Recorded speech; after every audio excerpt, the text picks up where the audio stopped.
So how long do you think the Donald Trump government shutdown will last? Well, people are actually betting on this, and the current bet is that it's going to be greater than 30 days. So again, we're talking about the government shutdown. 69% chance according to this, and it doesn't necessarily mean it's fact, right? This is just what people are betting on. However, if you take a look at what Hakeem Jeffries just said, it doesn't look good. Have a watch. Have you met with Speaker Mike Johnson? No, Speaker Mike Johnson and I have not met. Why They've not? made the decision. Donald Trump has not given, because Donald Trump has not given them permission to meet, Katie.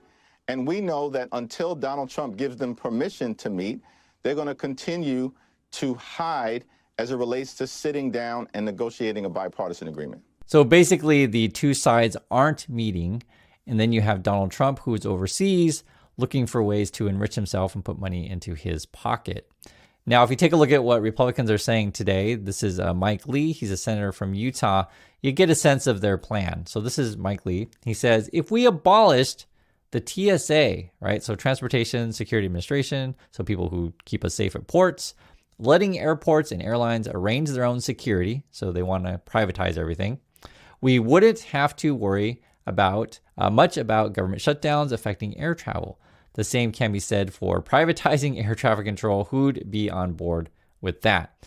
And one thing that they want to do is they want to turn everything into automation and AI. And guess who would probably benefit from that? Someone like Elon Musk. So this is where these situations, the oligarchs, are where they look to profit off of essentially all of these government contracts.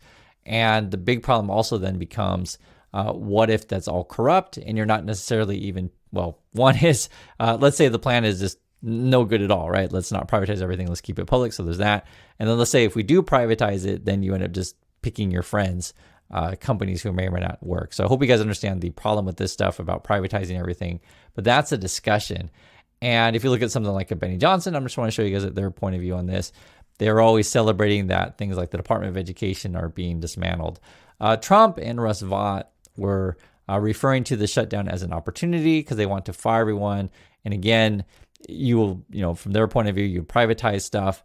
In my opinion, that should be public. So for example, one big beneficiary of all of the ICE arrests is the private prison system.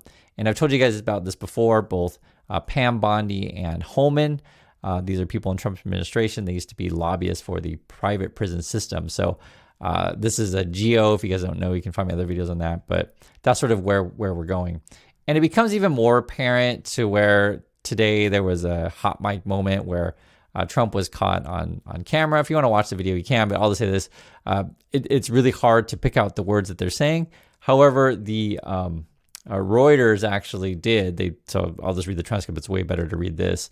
It says here, speaking to Trump as the two men stood behind a podium with a microphone, Prabowo, and this would be Indonesia, refers to a region that is, quote, not safe security-wise, and then asks Trump, can I meet Eric? Trump says, I'll have Eric call. We're talking about Trump's kids here. Should I do that? Should I do that? He's such a good boy. I'll have Eric call. Prabowo then says, we'll look for a better place. I'll have Eric call. Okay. Prabowo says Eric or Don Jr. So wants to talk to Trump's kids again. Remember, Trump's kids are all about crypto, building out golf courses, hotels. Now, Trump will claim that he has nothing to do with the family business anymore, that he lets his kids run it. So, which, yes, obviously is ridiculous. I'm just telling you what Trump says. This also says here, Eric Trump and his brother Donald Trump Jr. both serve as executive vice presidents of the Trump Organization, which has business operations involving real estate, hospitality, and blockchain ventures. So that's crypto stuff. The company operates a golf club outside the Indonesian capital of Jakarta. According to its website, another property in Indonesia, a golf club and resort in Bali, is listed on the website as coming soon. So if you ever wonder why things don't improve in USA, why people are struggling with jobs, why people struggle with the cost of healthcare, or why transportation doesn't improve, etc., it's these kind of reasons, right? Trump and his buddies are not interested in helping the general public. They want to fire everyone as much as they possibly can. And if they can, profit off said things by privatizing everything, hey, even better. And the problem is when you start privatizing stuff, you start picking winners and losers, and the winners may not necessarily have the best product. It's just your buddies who, put much put a bunch of bribes in, in your pocket. That's how that game is played. And then you have this peace not guaranteed in Gaza after hostage release and ceasefire deal.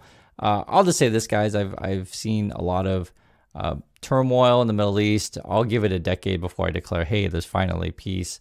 You just never know with this stuff. And basically, from Trump's point of view as a real estate developer, this is sort of why that conversation with the president of Indonesia makes sense, or understand why we're talking about it, is because Trump's all about how can we build hotels and golf courses and casinos in Gaza.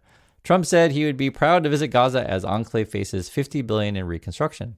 There's a lot of money for them to be, to make. And, from Trump's point of view, those people in Palestine, they're just a little bit of a nuisance. If he can kick them out and develop everything, it'd be great properties according to Trump. And, we talked about this before on the channel. You can find my older video on this. They leaked out a plan showing said things. And it just goes on and on with the Trump people. I think the MAGA people just ignore this stuff. They just, think that Trump's going to bring back all the factory jobs. I show you guys data on that. It looks like it's not happening. And then when you see what Trump's focus is, or his people's focus, it's, again, all about enriching themselves. So, for example, this is in the Wall Street Journal today. Trump allies sold sponsorship to what appeared to be a Treasury event. It wasn't. And essentially what it is there's planning in place and everyone's circling around, right? All the bros and the broliarchs and such, Elon Musk, etc., those kind of people. And they're looking to, benefit off government contracts. So having cocktail parties. And I guess the rumor was that Scott Bessent was going to speak about AI investing, etc. And then this is what's going on in USA. And I just want to sort of juxtapose the differences between what the Trumps and Musk are up to and then what regular Americans are up to.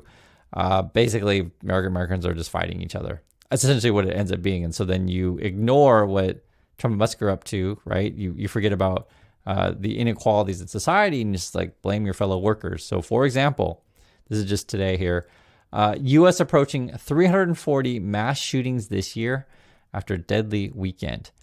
I mean, it really is a lot. And the way you're defining this, I think it's if a shooting involves 4 or more people other than the shooter. I'll read a little bit here. It says 337 mass shootings occurred so far this year. We're not even finished with the year yet. As of October 11th, according to the Gun Violence Archive, any incident involving more than 4 people being shot, not including the shooter, is considered a mass shooting by TVA standards. There is no standard definition of what constitutes a mass shooting. I mention this stuff just because I think it matters, right? I would prefer not having mass shootings in the USA. I think it's just the reality. It's unsafe in many places there. Too many people have guns. There's too much economic inequality. You have a lot of crime, right, for all kinds of reasons because of society isn't there to support the people. And effectively what it ends up being, if you want to go down the Trump point of view, just to understand how this is all constructed, Trump will just, again, get you to blame your fellow worker. That's what the Trump people want. They don't want you to question Elon Musk or Donald Trump. They want you to worship their wealth, in fact. And then instead of investing in the people, be it with education or infrastructure or invest in say renewable energy jobs that would benefit everyone, invest in new technologies, better, medicine, any number of things, basically invest in your people. If you do that, you can actually alleviate a lot of the problems that people are having. But if you don't do that, right, which is essentially the Republican plan, if you want to privatize everything, try to profit off everything that you possibly can, and then you get gross inequalities, and then you just get this stuff, right? Massive violence in the USA. And this is unfortunate truth.